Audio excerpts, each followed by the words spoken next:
Cam Akers is lost for the season due to an Achilles tear, and Darrell Henderson's the next man up. But will he be the first man up come week one? That and more today on the Dynasty Newsletter. I'm your host, Adam Wilde, joined by my co-host, Chris Allen. Chris, what do you think about this, man? How unfortunate.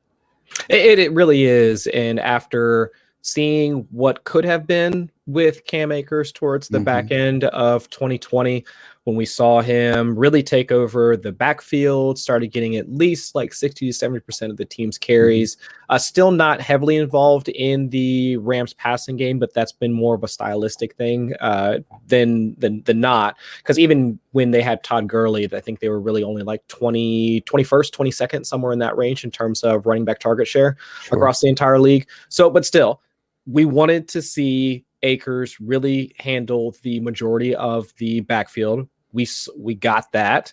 He exploded. He had at least, like 3 to 4, like top 12 weeks, like down the stretch. Even in that playoff game where we knew basically like all was pretty much lost because Jared Goff wasn't even a part of, like wasn't even out there at that point. Right. We still saw Akers smash. We still saw what we wanted to see out of a first round, at least from a rookie perspective, like a first round talent.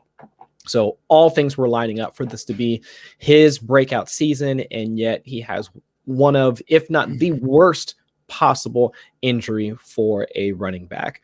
I know that shortly after the injury was announced, there were a number of comparisons being thrown out in terms of players, running backs specifically, that have had like Achilles tears. You can go back to Arian Foster, like, and the like. I mean, who else was it? The running back that played for the Texans, Donta Foreman. Yeah, Donta Foreman. Yeah, and I mean, and so on and so forth, where they Marlon Mack, and and it's essentially been a career ender. I mean, you can say that Arian Foster came back and was still able to play well. Donta Foreman actually didn't look like too terrible. If I remember seeing him in action, like in spurts for the Titans at some point. So we're just waiting to see like what's going to happen afterwards. It is kind of, it's something of a surprise that Marlon Mack is actually back 100% and available to participate in the Colts camp. So if anybody is still like, if you still have a light on for Cam Akers and you don't want to completely just panic sell or anything like that, I mean, there might be some sort of optimism for him to return. He's got essentially the entire year in order to get back to camp. That's just to get back to camp. So it's not like it's happening during the season or whatnot. So we've got time to assess the situation. So with all that being said, it's just sad to think about what could have been in such an offense that we're excited about now with Matthew Stafford at the helm. But now we really do have to set it aside, put him on our injured reserve list. For folks that have Henderson on their rosters, you've got a locked and loaded RB1, at least for what we think for the time being, and then adjust our focus to what's going to happen now in the 2021 season. If you want to see anybody's feelings, just say anything about this situation on Twitter. Like it doesn't just say Cam Akers on Twitter and see how the emotions fly. I will have to say it's grim. It is grim for Cam Akers. I mean, it's not being rude or disrespectful to say that it is an incredibly hard feat for him to come back to the levels that we expected him to come back. But I will say there is no 1-for-1 swap in this situation. There's no clear-cut example of a talented, a proven talented second-round pick tearing his Achilles and seeing, how he comes back. Donta Foreman wasn't that. Marlon Mack was, I believe, a third-round pick, but not necessarily the talent that Akers is for certain, in my opinion, at least. So we don't have really any true compare. And Arian Foster is really the only person that's came back to productivity whatsoever. Right. But again, he was older and had already had a pretty promising career. So there's no way that you can look at this and say, I know for certain what's going to happen. Right. If I had shares of Cam Akers, I would probably be trying to sell, and I know that hurts everybody's feelings, but I'm more pessimistic in this situation, and where I really, really, really hope that he can come back. I mean, this is their lives. This is everything that they ever dream of, and it really sucks to see a guy go down to something so grim. But I would rather take my chances on a future pick especially if I'm not competing, or you could probably get proven talent, maybe a veteran for him. Yeah. The point is there's optimism optimism around Cam Akers still. He's only 23, and he tore his Achilles at the best possible time. If there's a best possible time to tear your Achilles, it was last week. I mean, after the Super Bowl would have been nice if you had to pick a time to tear your Achilles. But as you said, he has a full year just to get back to training camp activities. And of course, he's not going to participate in those activities. So it'll be nice to just see him, coming together by this time next year. And if he is, you might be a little upset that you sold. So I wouldn't sell for a third or anything disrespectful.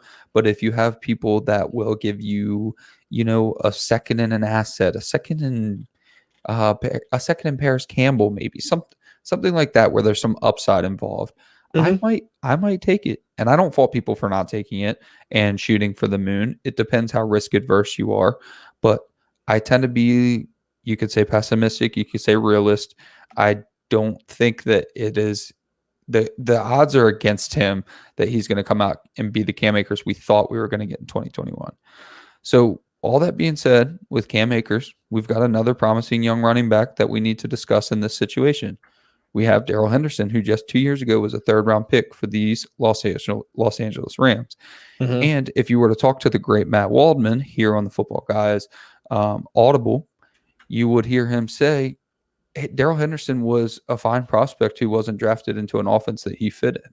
And it took him a while to come around to his own scheme when he's a gap running back. By the time he came around, they already had Cam Akers who was producing. So you could say that he was a bust, but did he really get a fair crack at it? I mean, when he's been in, he's been reasonably productive on a per-touch basis. So I think that we could have a future with Darrell Henderson. I'm not sure what you think about it. I think it's possible. It's just more about the durability. I remember that being a key part of what Sean McVay talked about actually earlier today regarding what he sees for Henderson moving forward. It's never been a question about the ability. Sure. I mean, coming out of Memphis, I mean, wild guess. I mean, you might know this off the top of your head or not, Adam, but off the top of your head, and I realize this is a descriptive stat. How many yards per carry did Darrell Henderson have in college? 7.8. 8.9. The man was averaging nearly nine yards I know per it was carry, ridiculous. in college. And again, I realize that it's a descriptive stat, but you do have to understand, at least at this point in his career now, only being in his second season. Well, I guess second season, right? Yeah. But yeah, still being in his second season now within the league. I mean, he was a productive back. We're not that far removed from him being a productive prospect, a prospect that at least we were excited to see what he could be once he got into the league. And yet he's now spent two back-to-back years ending the season on the injured reserve. 2019 missed 3 games, wound up on the injured reserve by week 16.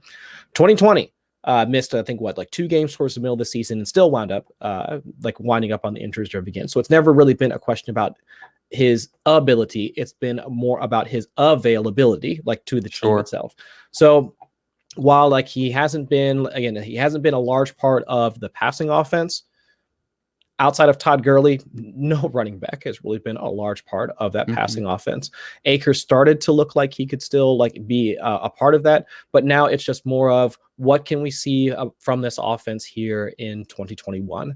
I'm leaning more towards this is a bump towards the passing game. With Darrell Henderson still receiving the majority of the workload, they wind up leaning on Matthew Stafford's arm, the fact that they do have this talent at wide receiver and also tight end with Tyler Higbee. I mean, this, again, it allows Darrell Henderson, it takes the pressure off of Henderson. A guy that we already are somewhat shaky, when regarding how we value him currently, both either in redraft, best ball, dynasty. Doesn't matter. He does have some risk associated with his profile, with his past, and then what we see for him moving forward. So regardless, I do think that this is a good move by the Rams. I mean, Sean McVay has already said we're not going to see him not one iota during preseason. Gives him the best chance. It sets him up to win. It sets him up to succeed. Now it really just comes down to, can he wind up stringing together a full season and capitalizing on the opportunity and also give us what we thought he could be when he came out of Memphis. And I think that's possible given the current structure around him.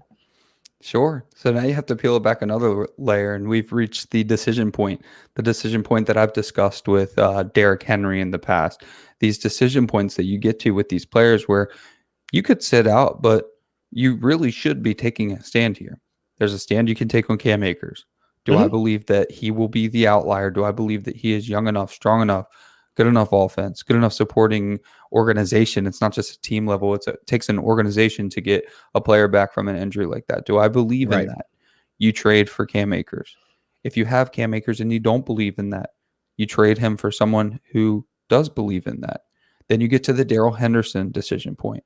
If I don't believe that Cam Akers can come back from this injury, what am I spending on Darrell Henderson? And what can I reasonably expect from Darrell Henderson? So as you put it, he has been injured the past 2 seasons. Bad luck, maybe, but when healthy, productive. Young, still young. We mentioned going into his 3rd year. So you're talking about a situation where you could have just got a rejuvenated career for Darrell Henderson. And I'll say the title of this YouTube show is going to be Is Darrell Henderson an RB2 going forward? If Darrell Henderson's the starting running back for the LA Rams going into the 2022 season, easily a top 24 back. Easily. There's no question. What does that take? That means Cam Akers didn't come back to be the player that we necessarily thought he could be. Now, the only time that it gets a little dicey is that we're not going to know that Cam Akers didn't come back to form in 2022. He's probably going to get through his whole 365 days, do well, and play some games. So the problem with that is you're going to have to weather the Darrell Henderson storm, because if you pay for him now and you think that you're right, that's what Dynasty is all about. Am I right or am I wrong? If you think you're right and you traded for Darrell Henderson, be prepared to weather the storm in 2022, because no matter what, you're going to see Cam Akers again. Barring crazy setback, there's still going to be a Darrell Henderson Cam Akers split in 2022 that you're going to have to weather if you made that Darrell Henderson trade. No, without a doubt, because if we're currently looking at like how Akers projects, like just from being a part of the team, right? He's still on his rookie deal. At least 2 more years left, if I'm not mistaken. So there's no reason for the Rams to essentially like cut bait on Akers. So Akers is still going to be a part of that roster, like whether regardless of his health condition. So we can set that part aside. So really, yeah, I think I can already see the blurbs like coming out about this time next season about, you know, it's going to be a split backfield or like, you know, Akers is back to form. There's going to be, I don't know how many videos of like Akers, you know, on the sled or something like that, like doing some sort of like, you know, running and cutting and like doing all this other stuff. Like I could already see it happening. And so we're going to be just right back to Akers is that dude. Forget Henderson, throw him in the back seat. Akers RB1 season, let's go. I can understand like people's I can understand their optimism for wanting that situation to happen, but we have to keep all this stuff in context. I mean, we were just talking about earlier. I mean, you're really expecting him to beat the odds. You're really expecting him to be like that outlier. And if you do, then of course, if that's your expectation, if that's the way you're approaching the situation, then sure, you hold at this current cost. I mean, and you completely, you know, you reject any offers, any lowball offers, like so on and so forth. But if he's not, and the Rams are essentially left with 2 RB2s instead of an RB1 and an RB2 and Henderson, then what are you looking at? Instead of where he's currently being ranked right now, like over on Footballguys, I was like thumbing through like our Dynasty ADP or Dynasty rankings as of right now, currently sitting about RB30 over on Footballguys. Go check out our brand new website, redesign and everything. Looks absolutely spectacular. Absolutely. And, I mean, yeah, he's sitting at RB30. So I think just ahead of Leonard Fournette and Darrell Henderson, coincidentally, right behind guys like Michael Carter, Chase Edmonds, Myles Gaskin. So now, are you willing to wait and see like what happens there? Because if not, then if that doesn't happen, like if Akers doesn't return to form and he does look like he's his explosiveness is somewhat sapped, then you're really looking at somebody that's probably going to tumble even farther, like down into the, let's say, like, I don't know, like Damien Harris like range, something like that, considering we don't really expect him to have a ton of pass catching upside anyway. So that's currently what you're looking at, like falling into the RB35, RB40 range for a guy that we know what we paid for in terms of draft cost, because it only happened a couple years ago. The problem with him being ranked in that area with Edmonds, with Gaskin, you even mentioned Damien Harris, is that they all get to play in 2021. Right. And while he is infinitely more talented than the aforementioned, the problem is you only get so much time with your running back. They have to be completely churning, or else you get someone like Derrick Henry who you just have to keep for 8 years because no one's ever going to give you the value that you deserve for him. So running back is such a hard position. It's just really hard to watch one that you believe to be elite sit on your roster for a year, when next year you could get a second that turns into your Trey Sermon or your Michael Carter. And while I get the people are screaming at me because Cam Akers isn't Trey Sermon or Michael Carter. Yes, I understand that. But Cam Akers minus a year and plus an Achilles tear might be Trey Sermon or Michael Carter. You know what I mean? So it's not going to be the fun decision. It's not going to be the decision you wanted when you were so excited to have Cam Akers. But it really, really hurts a dynasty when you have a running back of, 23 years old of workhorse potential just on the bench because he's injured.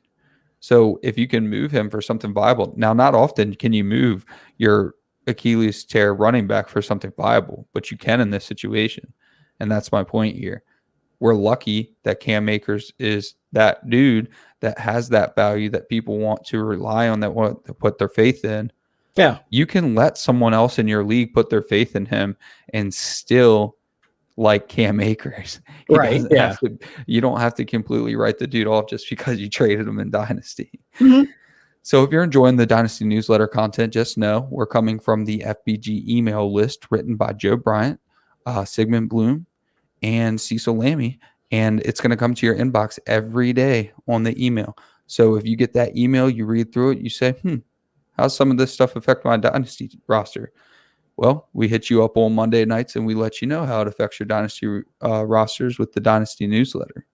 So, Chris, this is a conversation that we've been avoiding for a while because we keep getting, every week the blurb almost makes it. I'm writing these blurbs for us, and every week there's something about Aaron Rodgers, there's something about Davante Adams. Right. I almost talk about it and I say, that's not actionable. Like, there's nothing there. Mm-hmm. So finally it makes it in. Adam Schefter says it is not done yet, and Rodgers still hasn't left California, but both sides are hoping to finalize the agreement shortly, per sources. The aforementioned agreement is for, I forget what term they're using, Chris. Maybe you can correct me, but they are making things right, apparently, with Aaron Rodgers by decreasing his contract and making it easier to transition out of Green Bay in 2022, probably giving him more money. Concessions is the word I was looking for. Yes. So we're likely to see Aaron Rodgers. What does this do for his dynasty outlook? I think it similar to, I forget who we were talking about either last week. Oh yeah, similar to the Cam situation. Sure. Like fairly different, because at least we know that Rodgers at 37 years of age, has at least, let's say 3, maybe if he wants to compete with Tom Brady and also compete for being the oldest starting quarterback in the league, maybe even 3, 4, 5 years down the road. But it's more about stabilizing his dynasty value, because after all of this drama started cropping up, it was, well, is he actually going to is he going to retire? That was actually in the range of outcomes sure. for him. He could have you could have just wound up with an absolute 0 on your roster because he was debating retirement at the time. So now this stabilizes his value. Again, moving back over to our football guys rankings, I think he currently sits at QB 12, somewhere in that area. So right behind Ryan Tannehill, right in front of Trey Lance from a startup position. Okay. Me personally, I prefer Trey Lance, but regardless, I think it still gives him a viable floor moving forward. Because as you mentioned, with the contract situation, at the very least, We've got him for 2021 in Green Bay with Davante Adams, most likely. Adams, yep. Right. So you get that duo back along with any of the ancillary players that really made one of the most efficient offenses in the league, like top 3 in terms of offensive yards per drive, EPA per play, so on and so forth. All great. All things that we want to invest in, but it's afterwards. It's after the 2021 season, as you mentioned, with those concessions, he gets to choose how he goes out of Green Bay, which seems like, for all intents and purposes, we don't expect him to be a part of the Green Bay Packers after this year. At the very least, they make it through 2022, and that's the end of it. So at most, we've probably got about 2 seasons left of Aaron Rodgers in Green Bay. Does he move on to Denver afterwards? Seems likely. I mean, that's still a possibility for him to move on and move out to Denver. That's entirely possible. But at least, again, we still have a path to seeing Aaron Rodgers continue to play football, like in 2021 and beyond. Whereas before today, it was still up in the air. So I think that for right now, I mean, even if he does wind up, since Denver was the team he was connected with the most, like when all of this was going on, if that does happen, then great. I mean, we had that conversation. When was that? Maybe almost like 2 months ago or something like that. Like where even if he shifts over to Denver, even better, because on paper, that roster appeals more to us as from a fantasy perspective than what he had in Green Bay. Yeah, anyway. 100%. Yep. Right. So it's like still so that's why I think for Aaron Rodgers specifically, I think that his dynasty value at least stabilizes. He winds up moving. Depends on where he goes afterwards. If it's Denver, holds value completely there for the next, I would say, like 2 to 3 years or whenever he decides to hang it up. It really we need to see what his decision is going to be after this year. But from a dynasty perspective, hold him on your roster if you were already doing so. Now we jump into the psychology, and we've been trying to get an Aaron Rodgers psychology all offseason, but here's where I'm going with this. If Aaron Rodgers is willing to come play in 2021, do his last ride with Davante Adams, they both posted the Chicago Bulls picture, the Last Dance picture, and he's willing to do that. He's looking towards the future. He's not going to go through this whole contract situation, decrease it down to 1 year so that he can get out next year. If he doesn't have plans for the future, if he doesn't have 3-4 more years. He even said it in an interview last year, which has now become an incredibly famous video, where he was talking about the Jordan Love pick with Kyle Brandt, actually. And he mentions that, I told Green Bay that I was willing to play 4-5 more years, whatever he said. So there's no reason that had changed. He just needs a different change in scenery. So he's going out and acquiring that change of scenery. So what that says to me is I really don't care where Aaron Rodgers plays, because I know I'm getting him at QB2 prices now, especially, in Superflex that matters. So especially since you're getting him at QB2 prices, it doesn't really matter where he goes.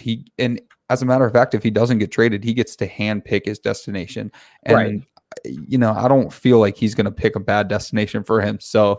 You know what I mean? So, when you talk about Trey Lance or Aaron Rodgers, you're looking at 2 different ends of the spectrum. You're going to have a lot of ascension from Trey Lance. You're going to have nothing but descension from Aaron Rodgers. That's baked in. You have to understand that. Go back to the Larry Fitz adage. He was worth a third for 8 years. It's going to be the same thing for Aaron Rodgers. So you're not going to get value for him again, but that's okay. It depends what direction your team's going. I'll take Trey Lance, but I'll take Aaron Rodgers over Ryan Tannehill still. I think over the next 4 years, you'll get similar with maybe a little more ceiling from Aaron Rodgers, just based on the fact that you'll get more passing volume, and certainly from Aaron Rodgers. So I don't mind trading for Aaron Rodgers right now, especially when there's still a little bit of ambiguity. I know in best balls, he just starts flying off the shelves as soon as it's tweeted as soon as it's tweeted that he's apparently reporting and everything's good. Here he goes, back up 3 more rounds in ADP.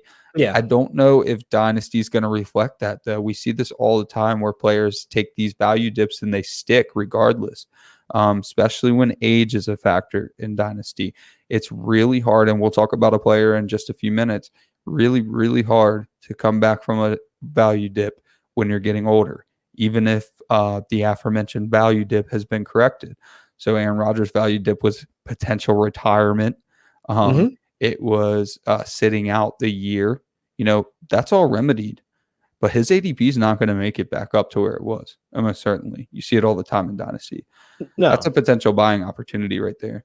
I think so. And like, if you think about it if you try and like put yourself in the position of your league mates and how they might view this situation, it's fairly, I mean, they could look at it almost in like essentially like a binary fashion. It's like, if he's playing, okay, fine, I'll value him how I used to, but still some folks can look at that 1 to 2 year contract window of what he's likely going to get to stay in Green Bay. And then it's like, still, I don't know if I'm going to want him on my roster like after he leaves. I mean, we talked about Denver being a possible destination that, like, while that may or may not seem likely here over the next couple of seasons, anything could open up over the time being.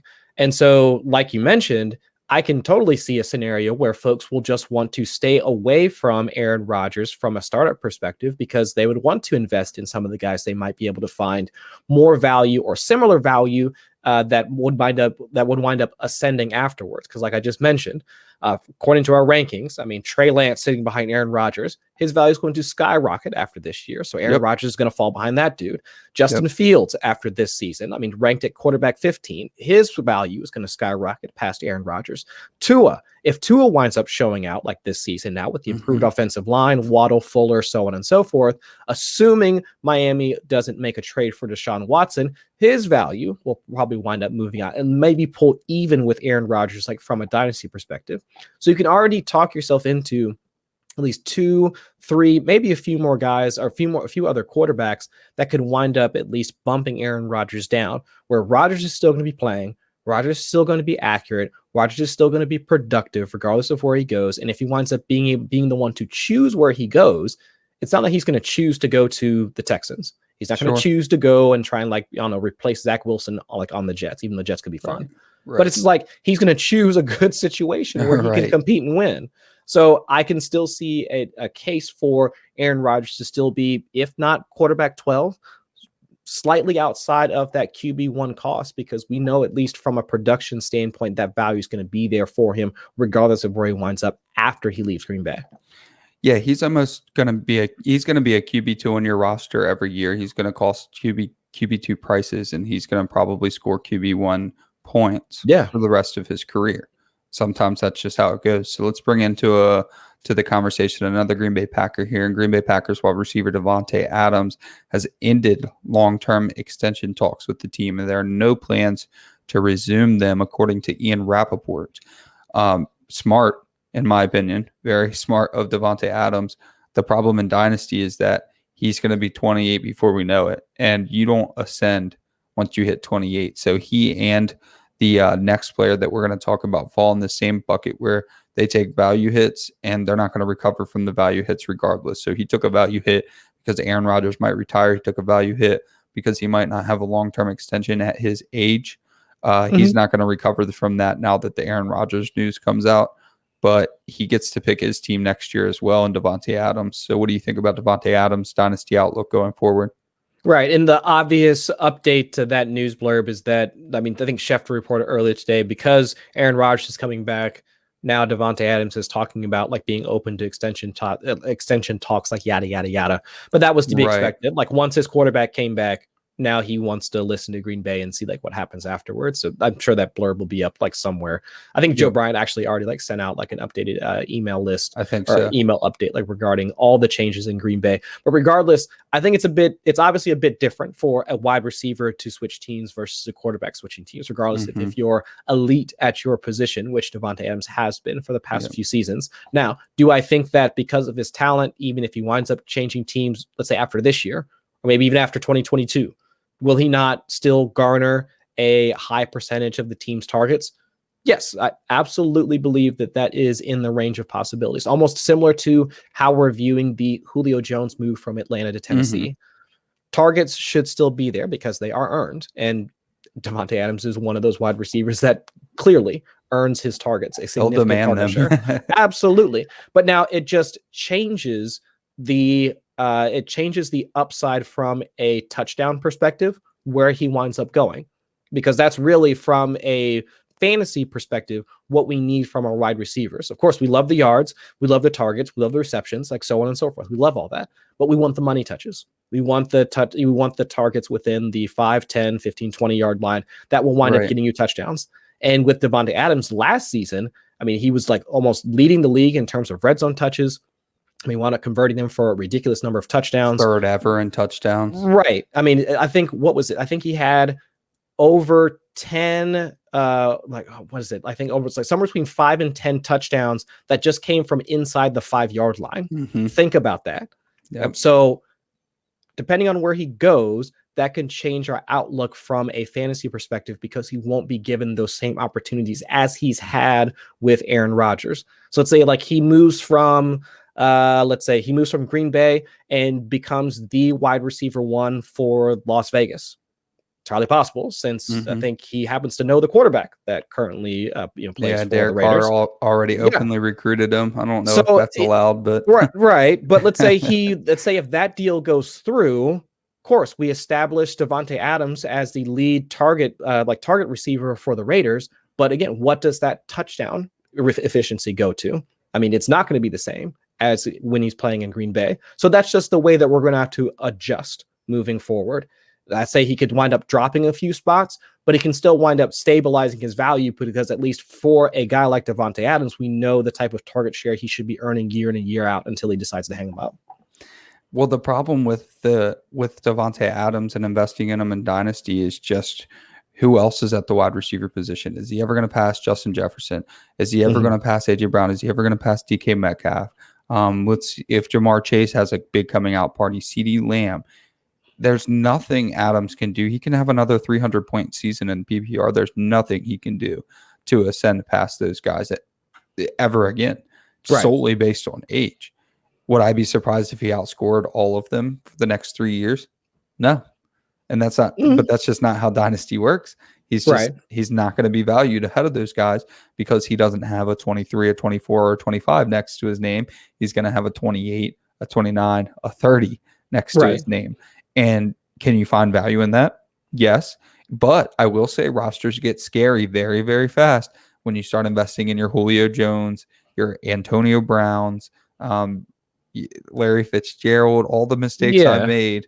You can get yourself in a pickle. That's why you have balanced rosters where you have your Justin Jefferson, your AJ Browns, and then you also have your Davante Adams, et cetera, as they lose value, because that's the only time you can afford that elite production, and you still have it supplemented by these young guys, because you still want the number 1 wide receiver, and he probably could be wide receiver 1 overall for the next year or so, probably with Aaron Rodgers and this whole Last Dance thing. I wouldn't be surprised if he chases after Randy Moss's touchdown record this season, to be quite honest with you. Could be. So I think that if you're going to invest in him, now would probably be the time, because if he's going to get a value boost, it's going to be after breaking Randy Moss's record or whatever. And at that point, maybe it's not even warranted.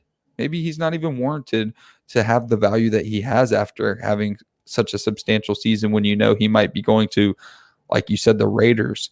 I have been thinking, how cool would it be if he and Rodgers just collaborated on the next destination? That would be a lot of money for a team to inherit, but I don't think that's ever been done. That would be incredible. Yeah, that would be kind of incredible, but I can't think of a team other than the Texans that needs both a quarterback and an established wide receiver 1. But regardless, I'm trying to think of I'm trying to think of another similar situation, and the only other name I can think of when we're starting to value let's say a wide receiver 1 with a good quarterback now, which is likely going to change for the next couple of years, but Mike Evans is the name that comes to mind. Whereas we know that Mike Evans, similar age, right? 27, 28. Yeah.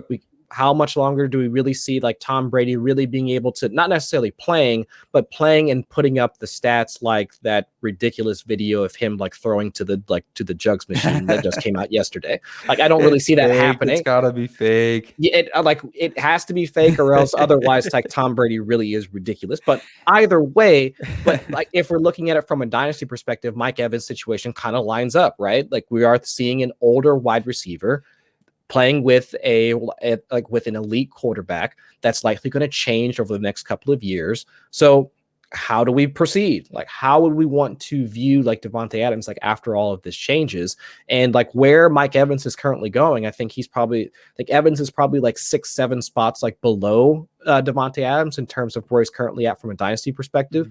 But both we can see wind up like starting to continually just tick down like every single year, like as they get older, as their quarterback play like starts to degrade, and you can see him sliding just like Keenan Allen is sliding. Michael Thomas, I'm sure, is going to like heavily slide over the next couple of years. It's those guys that regardless of situation, which we might think for that season is a positive outlook, it's just because of the way that dynasty works.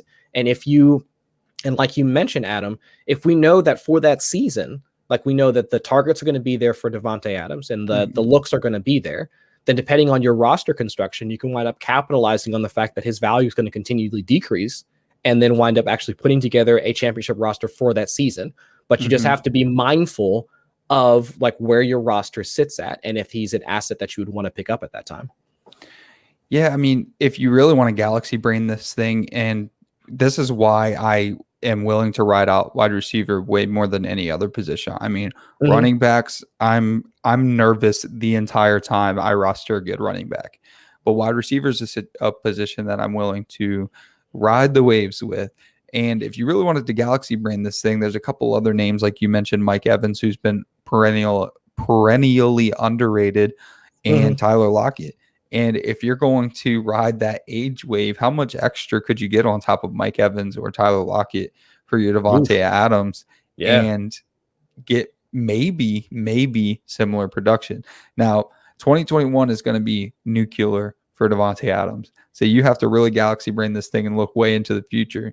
Right. But if you're talking about 29-year-old Davante Adams or 29-year-old Tyler Lockett, who everybody hears Tyler Lockett and thinks, ugh, Tyler Lockett. Tyler Lockett just got a huge 4-year contract. He's going to be locked into passing volume at 29 that, Davante Adams might be the next Julio Jones, like, a really, really, really good number 2 on a team, something like that. Right. And without any questions at quarterback for Lockett.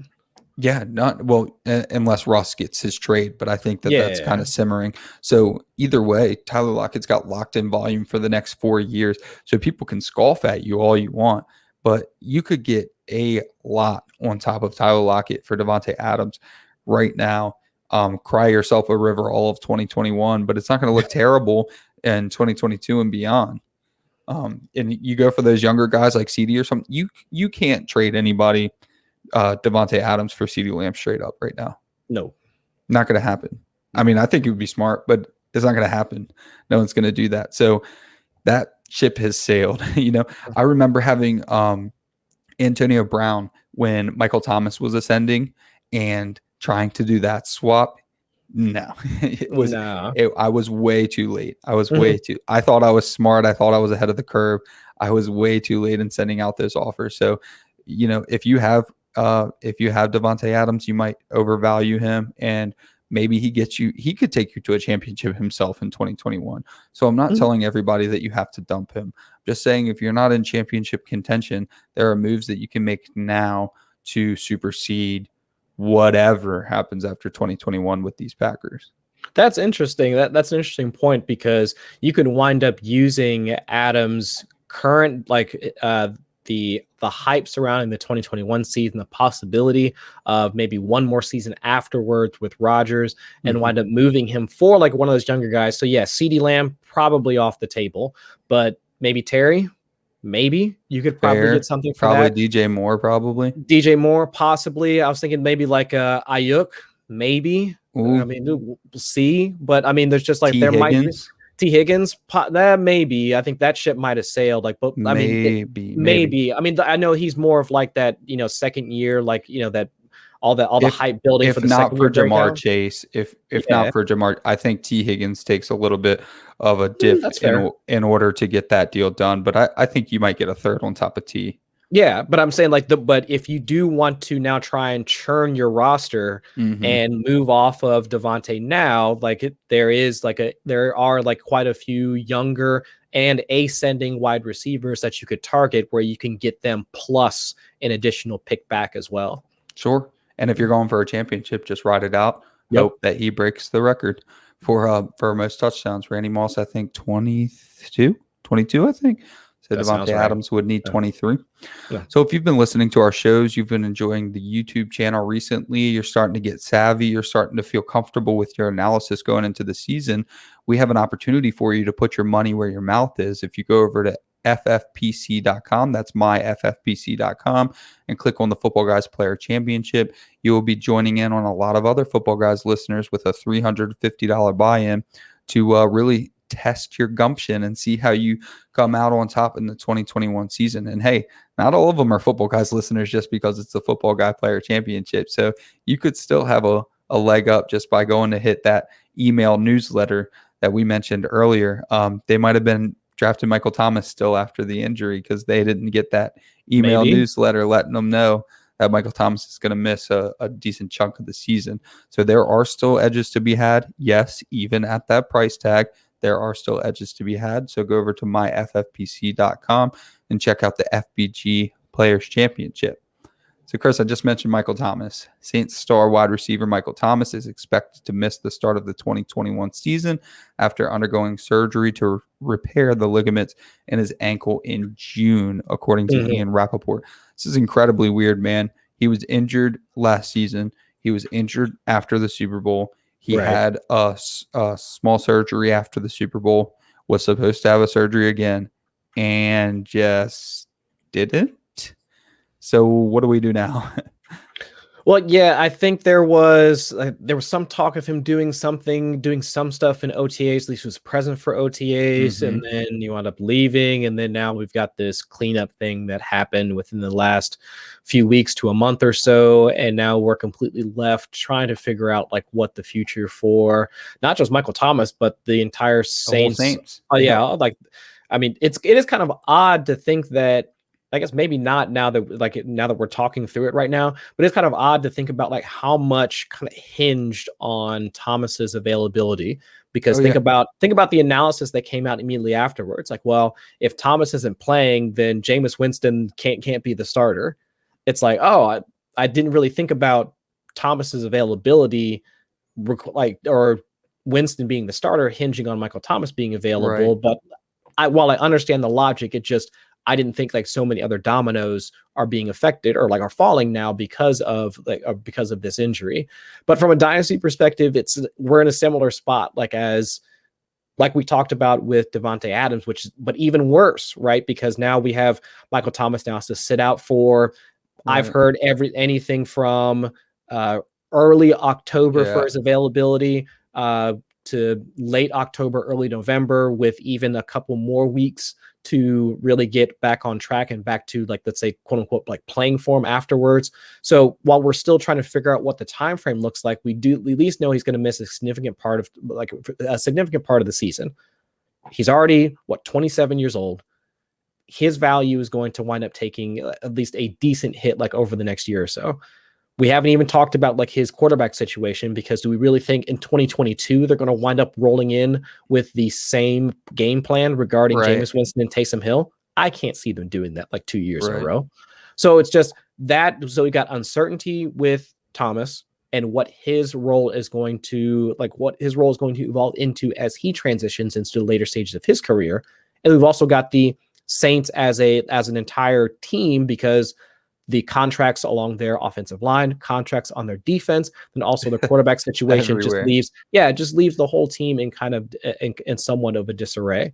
So it's harder for me to buy into Michael Thomas, even with his cost falling, because of that uncertainty associated with him over the next few years. It's just, I'd rather move over to any of the other wide receivers that we talked about earlier that might be a similar value, just because their situation is a bit more secure.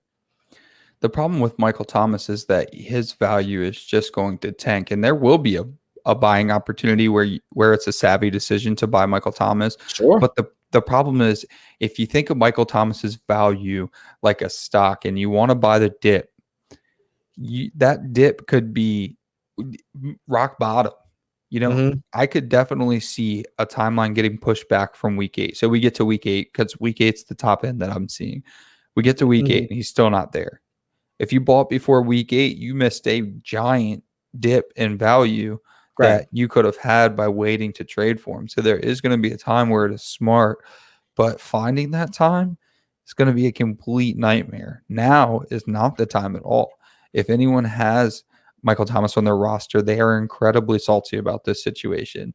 In fact, I'd be kind of mad at I want the rest of the news to come out, because there's no way that Michael Thomas just said nah to a surgery that he was supposed to have, because that's how they're kind of framing it right now, is that Michael Thomas knew he was supposed to get a second one, and he just said, I'll figure it out later. like that's something I might do for like cleaning my garage, but I don't know if this guy that's getting paid this much money is going to actually do that. So I'd like to hear his side of the story, but if I've got him on my roster, you probably just pretend he doesn't exist for now. You don't want to trade him away because you have no idea. You're on the opposite end of that chart that I was just talking about. Right. You don't know how low his value is going to go, but it might not go as low as you think. And then you traded him for no reason. So it's such a weird situation right now. If and when he comes back, which will probably be week 8-ish, he's going to have an ungodly amount of volume. And hopefully it's Jameis Winston. So the point you were getting at, on the surface, it seems kind of silly for people to say that. I think there is some value to that notion that Jameis Winston's going to have a harder time winning the job than if Michael Thomas were there, purely because Jameis Winston is the pocket passer of the two. So as simplistic as that sounds, it's fair. The only thing I'll say is Tre'Quan Smith has either been living with Jameis Winston or been living close to Jameis Winston the entire offseason. Right. And Tre'Quan Smith is now the number one de facto, which is actually pretty cool if you roster Tre'Quan Smith, because he gets a chance at a rejuvenated ascension. He's had a couple times where he's looked talented but never really fully put it together. And now he has spent almost every second with Jameis Winston, according to their social media accounts, and somehow has landed in wide receiver. I mean, there's not a more shallow depth chart. I was trying to think of one. I can't. It's almost as if the Texans, that's about it. Fair. But I guess I was thinking of like decent offenses, but the Titans, the Titans came to mind last year. But like Corey Davis was way better than Tre'Quan Smith, so that would have been tough. But I was just thinking, fair. Falcons are pretty much just Pitts and Ridley. I was trying to think of like a wide receiver running back combo where your whole offense was going to be good, but it was going to go through two players. And now you only have one player. So Alvin Kamara, he's either going to get hurt from too much usage, or he's going to have probably the most usage in recent history. I don't know. Back in the day, the guys were getting 30, 40 touches, but Kamara is going to be the workhorse of all workhorses. There's no other way. The only thing I could see is if Latavius Murray gets a massive bump that no one's predicting. I can see that happening, and actually, that's the way that that's the way that I approach the situation. Is that while I do think that this solidifies like Kamara's role, because I know that the splits between like Kamara's usage with Taysom versus Jameis, all over almost like complete night and day like difference. But now with this loss of Michael Thomas, I don't care who the quarterback is. I mean, you can only split your targets so much and not use a guy like Alvin Kamara within that offense. There's really no, I mean, unless you're really assuming guys like Deontay Harris and Marquez Callaway, like they demand that many targets that you can't really start to use Alvin Kamara in the passing game, which is a ridiculous notion. But still, that's what I'm getting at, is that like that's the usage that we can at least predict for or project for Alvin Kamara. But I still do think that there's going to be enough involved with Latavius Murray, because we started to see more of that over the last like couple of seasons with Drew Brees, as we started to realize that, hey, this dude isn't throwing the ball like he used to. Like while the pace might have been there, the depth of target was essentially gone. Their deep ball rate dropped to like bottom 5 in the league over the last like couple of seasons. So like even if it's Jameis or Taysom, there's still going to be a heavy mix of the run game that's going to be part of that offense. So Alvin Kamara, Latavius Murray, I can see them both getting a decent workload, at least enough from a fantasy perspective, right? Like Alvin Kamara could still have an RB1's share, with Latavius Murray still getting like being able to outkick his current Dynasty ADP just based off of volume. So both I think are viable options. So even if you roster Alvin Kamara, great. like at least have like another season of like at least a decent amount of production to look forward to. And if you got Latavius Murray, even better. I mean, you still have a back end of the roster running back that you now see vaulting into like squarely into like the RB2 conversation, similar to how we should have been looking at Darrell Henderson before the Akers thing. Sure.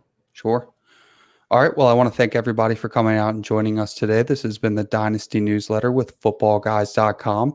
Please make sure you go check out our Football Guys mobile app, available on Apple and Android. So that's all we have today. I'm your host, Adam Wilde, joined by my co-host, Chris Allen. We'll catch y'all next time. Peace.